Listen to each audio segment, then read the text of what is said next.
Good morning, Manhattan. I hope you're enjoying the snow today. I hope you've also put your hat in the microwave because it is so cold out now. I don't know why the temperature dropped. We had grass. That was nice. But back to plowing, I guess, right? I was talking to my buddy because we're working those long days, right? You gotta get through them, and he's hauling equipment right now. So they did a telehandler, and he's like, dude, you know how much those telehandlers cost? And I'm like, well, probably a lot, because I think they're the most slept on like piece of equipment. You get one on the farm, and it just seems like the Swiss Army knife of like the four-tracked critters, or four-wheeled critters, I should say, but you can get tracks on them nowadays. Hindsight 2026. But yeah, this is what we're talking about, right? Crazy person buys a telehandler. So this is my machine. This is a JCB 509-42. The 42 means it'll lift a load 42 feet up into the air, and the 9 in the 509 means that it's rated to lift 9,000 pounds, and that's rated with the boom scoped out to about 6 feet. This machine is a 2013, and it is a retired rental unit. I bought. Yeah, so those are pretty sweet.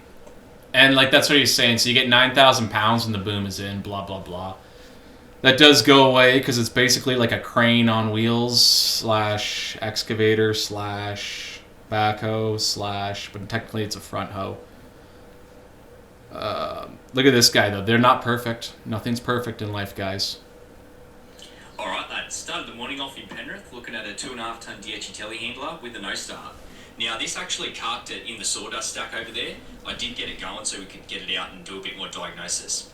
So what I found was a blown 30 amp fuse, and this wasn't allowing us to crank the engine, but we did have power up to the ignition. I didn't have a display anywhere of what fuse done what, so I just whacked a new one in and put it at work to sort of simulate and see if we can get it to blow again under the same circumstances. So after 20 to 30 minutes of putting this thing through its paces and really simulating how it would normally get worked, we couldn't get this thing to fall. So with that, it's really hard. To fall You can't like a fix something warrior. that's not broken. So I've taken it for a phang around the farm. I would normally expect this to be a broken wire or a bad connector, but with no fault, there's nothing for me to chase and diagnose. So we got this thing back to work and Brucey's wrapped. Thank you, Nick.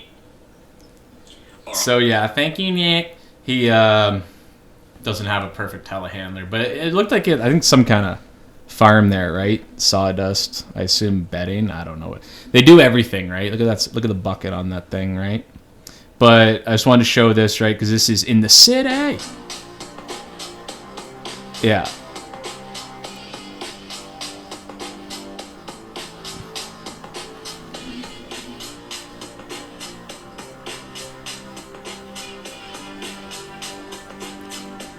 Got the feet down.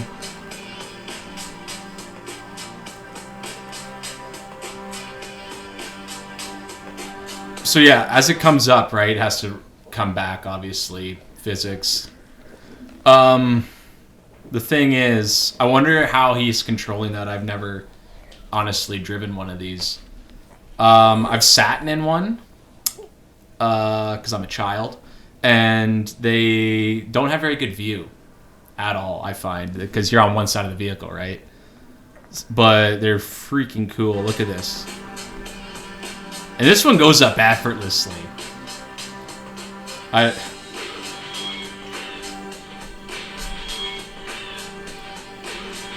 wonder if it's a system on it that just, like, if you go up, it'll carry it up in a certain sequence.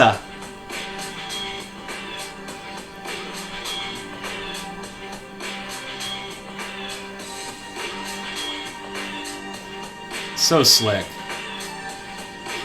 And it'll come down. Yeah, man. Like, I don't know how he maybe just a pro, right? Like, how does the operator, like, he's looking up at this pile of bricks. Oh, that'd be worse than a piano, I think, falling on your head. But yeah, like I said, I think these things are so slept on. They're expensive. That's why me and my buddy were talking about them. But I think they're worth it. You can probably upfit them with a 3-point. Oh, I wonder if you can go with a 3-point hitch on them. Can you put a tractor 3-point hitch on a telehandler?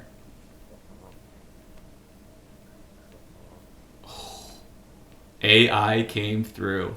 Yes, you can put a 3-point hitch on a telehandler primer through specialized aftermarket adapters that connect to the boom or rear via dedicated.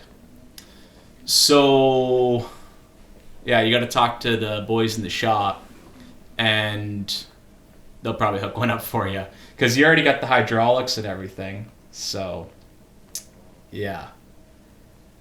I don't think it'd be a good ride in the field. You'd probably be screwed there. But anyways, I just want to talk about those today.